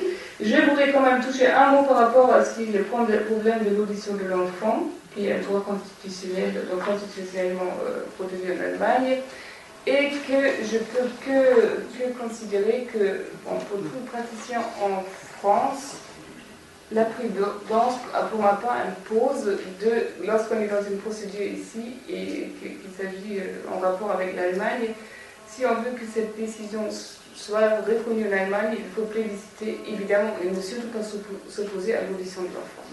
Parce que moi, je l'ai vécu avec un certain nombre de confrères, et certains qui sont vraiment battus pour que l'enfant ne soit pas entendu et qui aujourd'hui se trouvent dans une impasse mais terrible parce qu'ils n'arrivent pas à exécuter la décision en Allemagne. Parce que l'Allemagne, évidemment, là, c'est l'article 23, je crois, du règlement Bruxelles, lorsque l'enfant n'a pas été entendu, cette disposition qui est une violation de l'ordre public allemand. C'est l'ordre public allemand qui est touché. et qui permet donc à ce moment aux Allemands, et je le vois régulièrement dans la pratique, de dire non, on ne va pas exécuter, vous n'aurez pas, donc l'enfant reste en Allemagne, on a une belle décision, mais au final on ne peut rien en faire puisque l'enfant reste en Allemagne. Donc je pense que par les droits européens, on a une espèce d'introduction du droit allemand ici en France qui nous oblige à tenir compte de cette exception allemande. Et je voulais aussi juste dire en 2 secondes qu'il ne faut pas croire qu'en Allemagne, les enfants, on les prend, on les entend et on les écoute religieusement. C'est pas du tout le cas. Je dirais que c'est un élément quand même où l'enfant est accompagné de quelqu'un qui, je dirais, a un rôle vraiment important et qui traduit la parole de l'enfant. Et souvent, il y a eu, à Tübingen, ils ont fait une espèce de sondage sur 49 familles, et pour voir si ça pèse sur les enfants, parce que c'est ce qu'on reproche souvent en France.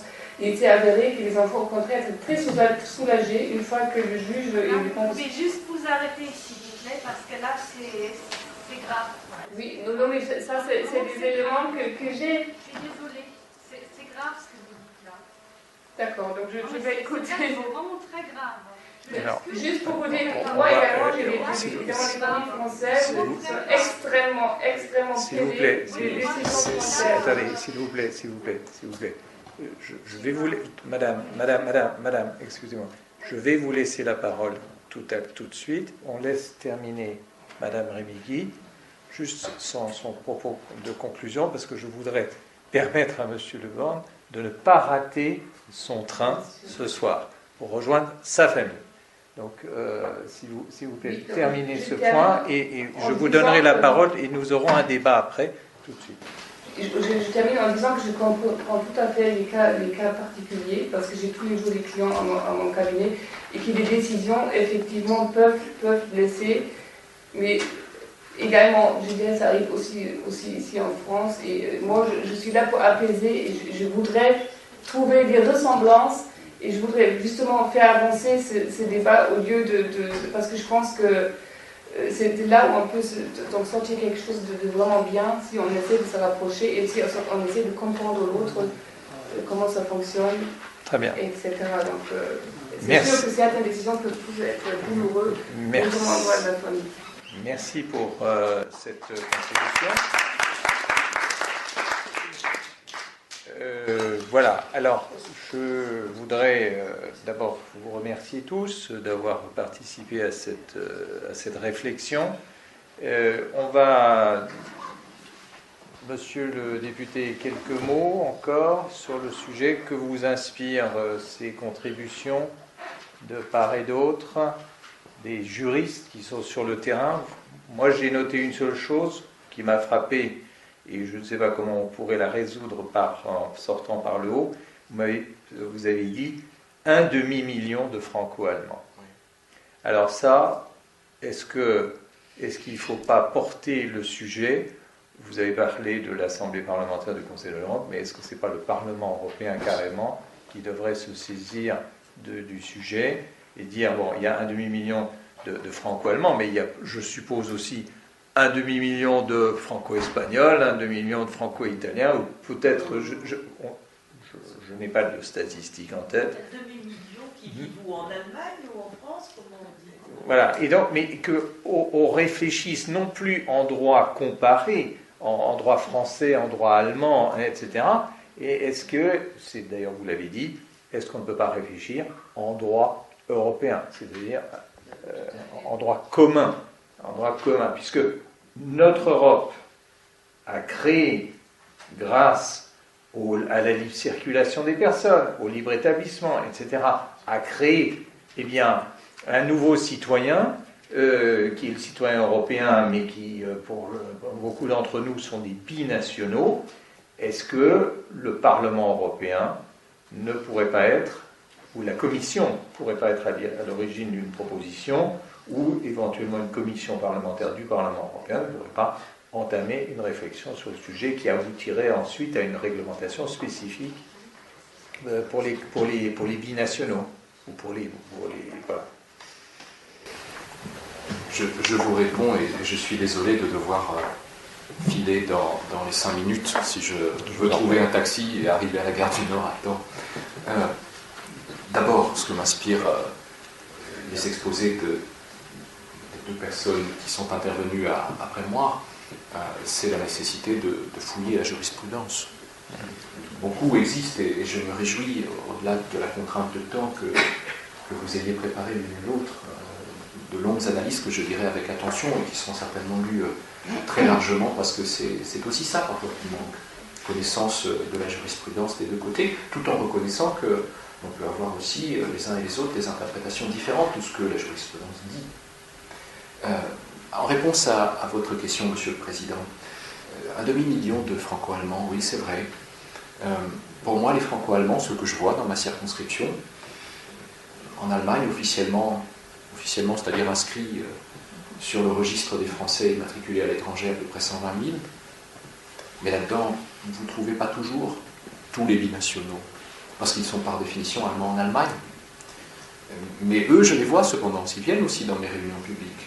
Et je rajoute un bon tiers aux 120 000. Et puis la même chose existe en France, à peu près dans les mêmes proportions. N'oublions pas non plus que les franco-allemands les trouvent dans les États tiers. Et vous avez là 3 générations, si ce n'est même davantage, de personnes qui m'amènent à penser que les franco-allemands, oui, c'est pas loin du demi-million. Et un demi-million de personnes, ramenées aux 66 millions de Français, par exemple, c'est pas rien. C'est un bel échantillon. Et c'est très représentatif à la fois des réussites comme des échecs de la relation franco-allemande. En tout cas, une matière touchant en particulier le droit civil. Vous disiez, n'est-il pas nécessaire d'élever la question à l'échelle européenne, notamment auprès du Parlement européen, ou des institutions de l'Union, plus largement? J'en serais heureux. J'observe cependant que ça n'est pas ce que les États membres ont décidé que nous puissions faire à ce stade lorsqu'on lit les traités, puisque les traités nous conduisent à travailler sur les conflits de loi et la détermination du juge compétent, mais pas sur le droit matériel.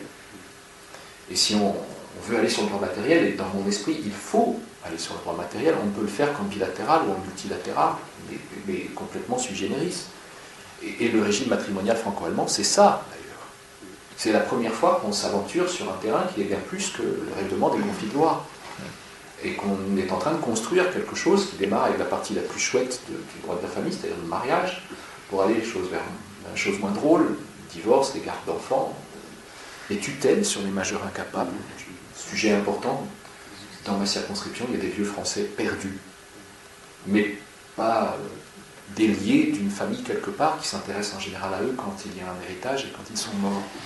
Mais c'est important, ce genre de choses. C'est douloureux, mais ça existe. Et puis, tout au bout de ça, le droit des successions, qui certes est réglé pour partie, pas totalement, mais pour partie par le règlement entrant en vigueur en août prochain, nous donnant au moins un canevas permettant de déterminer où ouvrir le droit des successions, parce qu'avant, vous saviez, un choix redoutable, mais ça ne règle pas tout.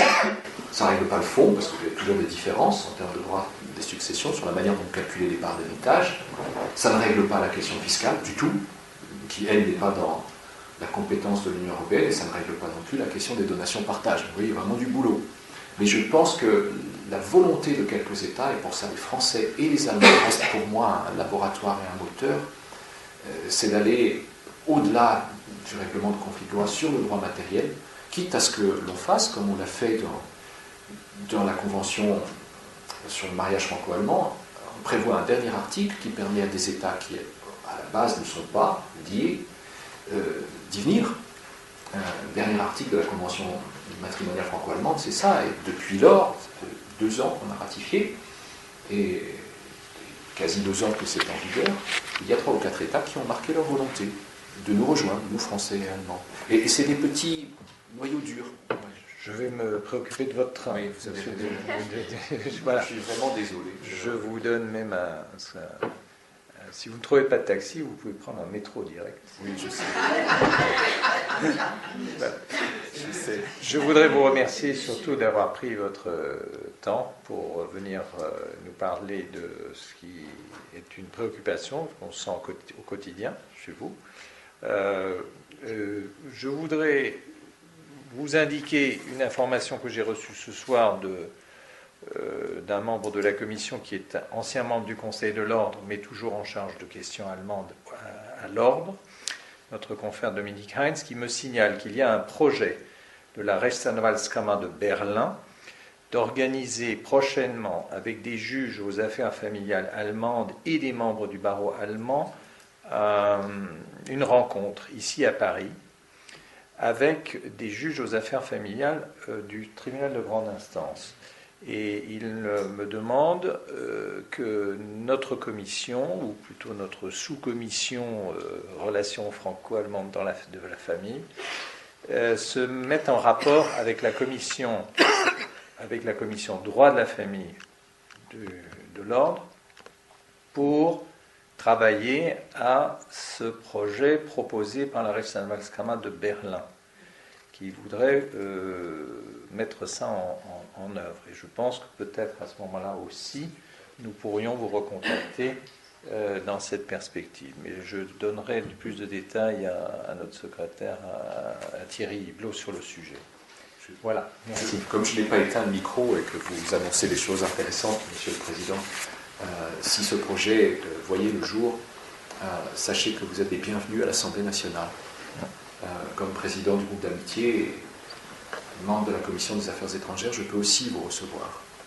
C'est-à-dire que je suis venu par haut de Paris, réciproque voudrait que je vous accueille à l'Assemblée, donc je vous suggère que la seconde rencontre, parce qu'il en faut une seconde et même davantage, se fasse là où siège la représentation nationale, c'est-à-dire les gens que vous avez élus. Voilà. Merci.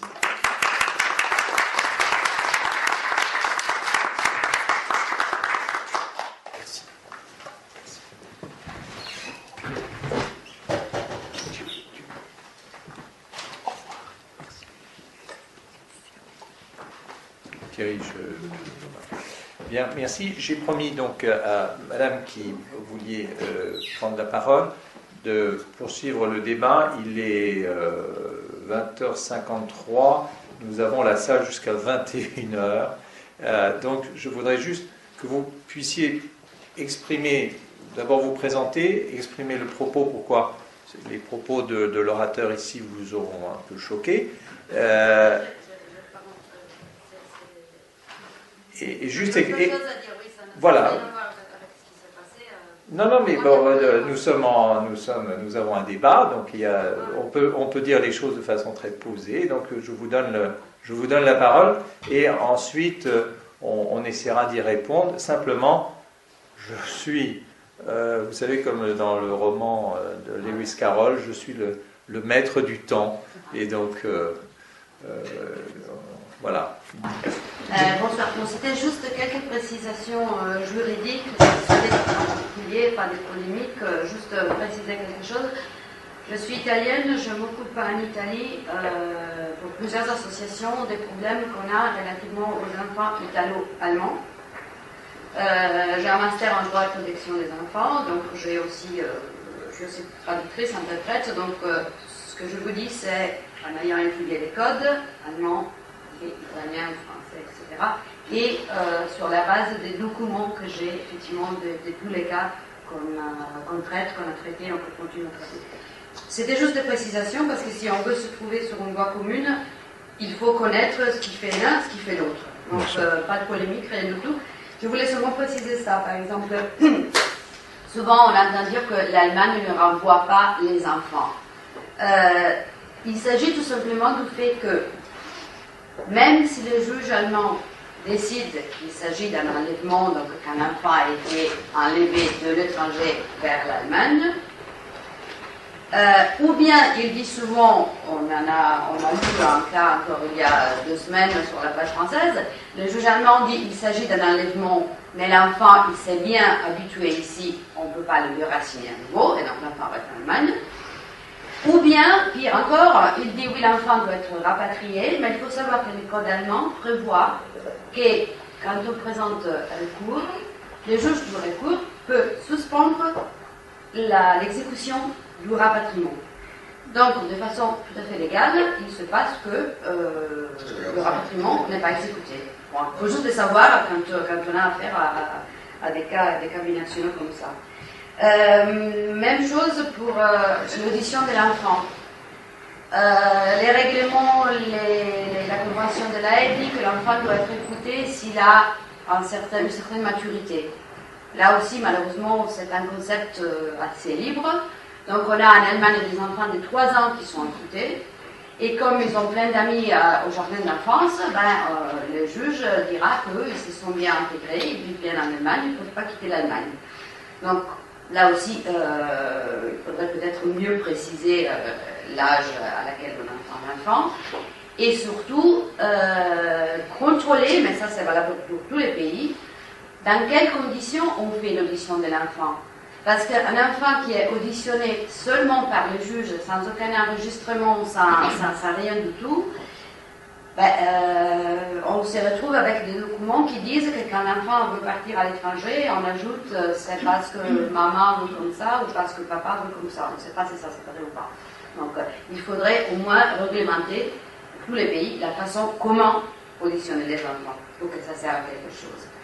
Par rapport à l'article du règlement européen que vous avez cité, qu'effectivement, si l'enfant n'a pas été écouté, les juges allemands refusent de reconnaître la décision étrangère. C'est effectivement comme ça. Mais ce qui est encore plus grave, c'est que nous, on a traité directement plusieurs cas déjà, où les parents allemands qui avaient enlevé l'enfant avaient été cités en Italie, en Espagne, dans d'autres pays, lui-même ou elle-même, et l'enfant ou les enfants, pour qu'ils soient entendus, les parents allemands ne se sont pas présentés, et après, il a contesté la reconnaissance de la décision parce que l'enfant n'avait pas été auditionné. L'enfant que lui, n'a pas présenté au juge étranger. Donc là, peut-être aussi, il faudrait préciser un peu mieux dans quel cas on ne reconnaît pas une décision s'il n'y a pas eu d'audition de l'enfant. Parce que si le manque d'audition a été provoqué, peut-être qu'il faudrait le considérer différemment. Mais ce qui se passe en ces moments, c'est exactement ça. Et l'autre chose, deux choses encore, juste deux points. En ce qui concerne la modification du droit de famille allemand qui a été en vigueur en mai 2013, justement suite à la condamnation de la Cour de Strasbourg, il faut préciser que la jurisprudence qui est assez jeune, parce qu'on parle de 2013 jusqu'à aujourd'hui, de toute façon nous dit que de tous les pères non mariés et non allemands, il n'y en a pas un seul qui a obtenu la garde conjointe. Cet article a été efficace quand il s'agit d'une mère étrangère et un père allemand qui n'avait pas la garde parce qu'il n'était pas marié. Alors là, comme ça, il a eu la possibilité d'avoir la garde. Ou si c'était les deux parents des Allemands. Mais dans les cas d'un père français, italien, espagnol, polonais, quoi que ce soit, qui a essayé par la voie judiciaire d'obtenir sa conjointe, il n'y a pas un seul cas qu'il a obtenu. Dernière chose, le Verfallsbeistand, qu'on traduit très mal par curateur, parce que le curateur, en France, mais aussi en Italie, il représente l'enfant quand les parents n'ont plus l'autorité parentale complète. Alors qu'en Allemagne, on a, et ça aussi c'est une particularité, juste à savoir, en Allemagne, on a, dans une procédure qui concerne des enfants, on a déjà le Jugendamt, qui est l'administration de la jeunesse, ce n'est pas la protection de la jeunesse, c'est l'administration de la jeunesse qui est là en tant que partie en cause. Donc c'est complètement différent de ce qui se passe dans les autres pays. Dans les autres pays, c'est une aide pour les juges, ils s'occupent des enquêtes sociales, les psychologues, etc., etc. En Allemagne, le Jugendamt est partie en cause. C'est donc le troisième parent. Et ça, on ne l'a pas dans les autres pays. Et de la même façon, le Verfalls, qui s'appelle le Verfallspfleger, il a été changé en Verfallsbeistand. Souvent, on nous dit c'est l'avocat de l'enfant. Ben, récemment, on a suivi un cas, par exemple, où l'enfant, qui avait déjà 15 ans, a refusé le Verfallsbeistand qu'on lui avait attribué, en disant qu'il changeait les mots et sa volonté, parce qu'à 15 ans, quand même, il savait ce qu'il voulait. Donc, il a choisi, lui, un autre avocat. Et donc, on se retrouve avec une procédure où il y a les deux parents, les avocats des parents, l'enfant avec son avocat, le Jugendamt et le Verfallsbeistand. Et ça, c'est une situation qui, d'après ce que je sais, on retrouve seulement en Allemagne. Positif, négatif, mais il faut quand même le dire. On ne peut pas essayer de dire c'est la même chose pour cet article, pour cet article. Il y a pas mal de choses qui sont complètement différentes. Et je pense que si on veut collaborer, il faut justement connaître la différence. Ce qui est pareil, on ne pose pas de problème. Voilà, je termine. Très bien. Merci beaucoup pour votre contribution. Ce séminaire et cette soirée sur la garde d'enfants et le droit de la famille dans les relations franco-allemandes est un peu une nouveauté dans notre commission. Et nous en sommes très heureux que cette soirée puisse susciter des remarques et des débats, parce que la commission a, je vous parle de façon très générale, nous avons plus des thèmes de nature économique, mais ici, pour la première fois, nous avons abordé les sujets de droit de la famille, et nous n'excluons pas, comme dit, d'organiser de façon plus institutionnelle une sorte de sous-commission franco-allemande dédiée vraiment sur les questions d'enfants et de famille. Et c'est pour ça que je mentionnais tout à l'heure ce projet donc, proposé par la Rechtsanwaltskammer de Berlin, qui a un partenariat plus général avec le barreau de Paris, d'organiser une assez grande manifestation en joignant ou en permettant une rencontre entre les juges aux affaires familiales des deux pays et donc aussi des commissions. Donc moi, ce que je voudrais suggérer, parce que maintenant je dois terminer les débats, c'est que vous preniez attache avec Thierry Hublot, qui est ici assis au premier, que je ne sais pas si vous avez laissé votre nom et votre email, etc. Non.